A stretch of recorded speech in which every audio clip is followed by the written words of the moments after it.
Hello everyone, welcome to my channel. Please subscribe and hit the bell icon. Yellowstone Season 5 Part 2 Premiere Review. Kevin Costner's exit might be the best thing that could have happened. Well, they did it.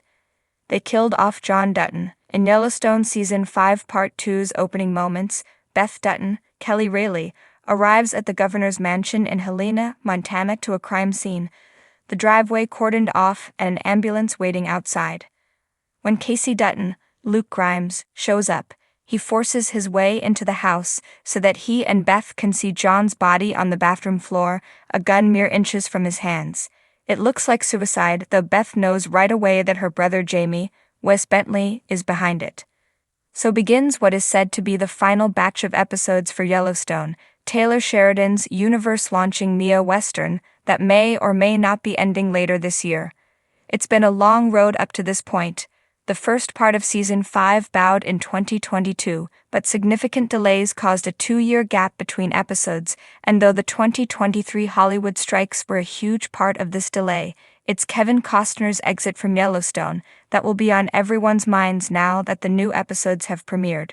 The new Yellowstone episode takes place over 2 timelines, one set in the immediate aftermath of John's death and one 6 weeks before, roughly where the last episode left off. It makes for an odd premiere, one that splits its time between waxing poetic about the death of the cowboy and wrestling with what happens next for the Dutton family. It's fitting for what the show itself has become, the dying figurehead of an expanding empire that has changed the television landscape. Even as Yellowstone comes to a close, for now, Sheridan's television universe continues to yield more entries.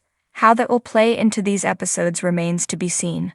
Rumors of a Beth and Rip spin-off and slash or continuation have circulated in recent months, though nothing has been confirmed, likely to maintain secrecy about how things will shake out for the Dutton family.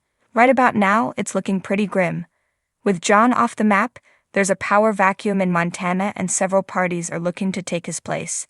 Beth is the one most likely to carry on her father's legacy, at least when it comes to the business side of things. She spends most of the episode grieving and contemplating revenge, her Cold War with Jamie evolving into a full-blown battle of wills. It seems Jamie may not be up to the task.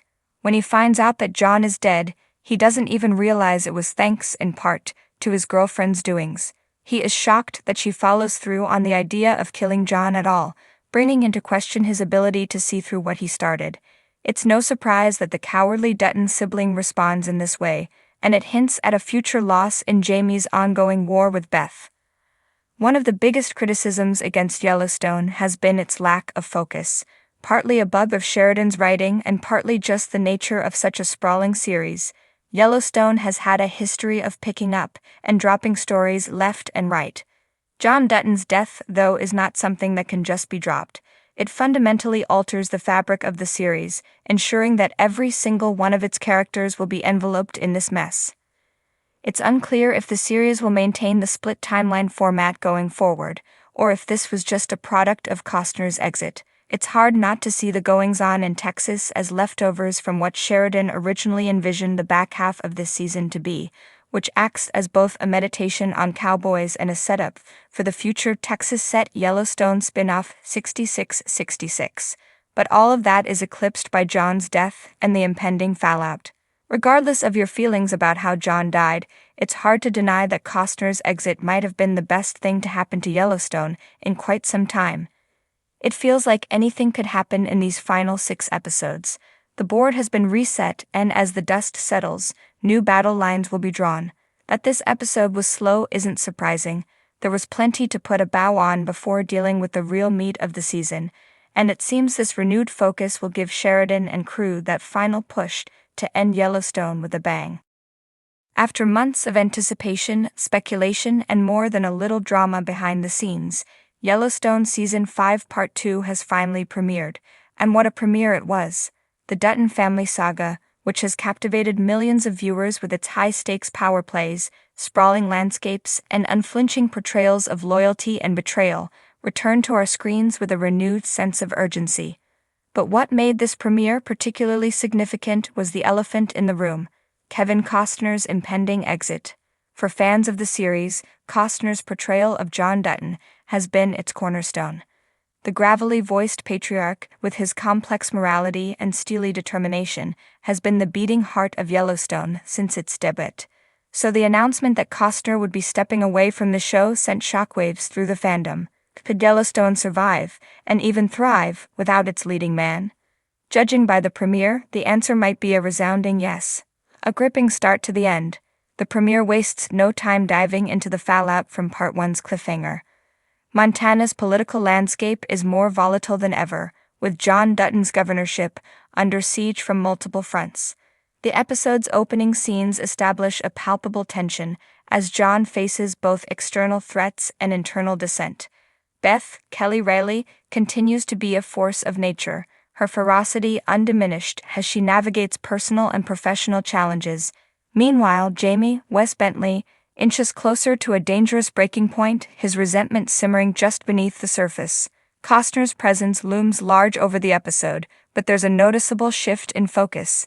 The narrative begins to redistribute its weight, giving more screen time to other characters who have often operated in John's shadow. This recalibration feels intentional, a way of preparing the audience for a Yellowstone that is no longer centered on its patriarch, Kevin Costner's farewell. A blessing in disguise. The elephant in the room, of course, is how the show plans to handle Costner's departure. While the premiere doesn't provide any definitive answers, it's clear that creator Taylor Sheridan is using this transition as an opportunity to deepen the storytelling. Without John Dutton anchoring every scene, the other characters are afforded room to grow and evolve in ways that feel both organic and compelling. For instance, Beth's relationship with Rip Kohlhauser takes on new dimensions, showcasing a tenderness that's often overshadowed by their fiery dynamic. Jamie's storyline, long a slow burn, seems poised to explode in spectacular fashion, with Bentley delivering a performance that's equal parts heartbreaking and terrifying. Even Case, Luke Grimes, whose arc has sometimes felt peripheral, is given moments that hint at a more central role in the family's future. Costner's exit might also be the creative jolt Yellowstone needs to avoid stagnation. As iconic as John Dutton is, his dominance over the narrative has occasionally limited the show's ability to explore its ensemble cast fully. With that constraint lifted, Sheridan has the freedom to take risks and push the story in bold new directions. A visual and emotional feast. As always, Yellowstone's cinematography is a standout feature. The premiere is a visual feast, capturing Montana's rugged beauty with breathtaking precision. From sweeping shots of the Dutton Ranch to intimate moments by a crackling fire, every frame feels meticulously crafted. This attention to detail extends to the show's pacing and tone, which strike a perfect balance between high-octane drama and quieter, character-driven moments. Emotionally, the premiere is a roller coaster. Longtime fans will find themselves on edge, knowing that seismic shifts are on the horizon. Yet, there's also a sense of catharsis as the characters begin to confront the choices and consequences that have defined their lives. Whether it's Beth grappling with her identity beyond her father's shadow or Jamie wrestling with his thirst for power, these internal struggles add layers of complexity to an already rich narrative. What comes next? If the premiere is any indication, Yellowstone is gearing up for a climactic final act that will leave no stone unturned. The stakes have never been higher, and the characters, flawed, fascinating, and deeply human, are poised to face their ultimate reckonings.